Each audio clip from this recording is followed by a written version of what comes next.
हुजूर उनके मुकद्दर को जानते हैं। हुजूर अलैहिस्सलाम ओहद पे खड़े हैं, ओहद पहाड़ जुम्बिश करता है। हुजूर अलैहिस्सलाम ने फरमाया कि ए ओहद ठहर जा, रुक जा, इसलिए कि तेरे ऊपर एक नबी है, एक सिद्दीक है और 2 शहीद खड़े हैं।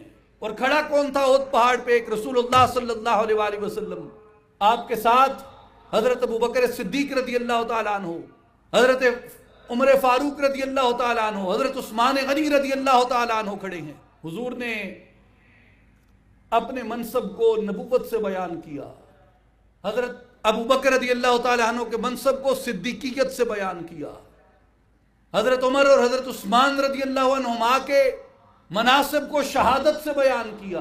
अब गौर करें, हुजूर अलैहिस्सलाम भी तबई तौर पे विसाल फरमाया, हजरत अबू बकर सिद्दीक ने भी तबई तौर पे विसाल फरमाया, हजरत उमर और हजरत उस्मान दोनों शहीद किए गए। ओहद पहाड़ जुम्बिश करता है, मेरे नबी को मालूम है किसने जिंदा किस तरह रहना है और किसको मौत किस तरह नसीब होगी।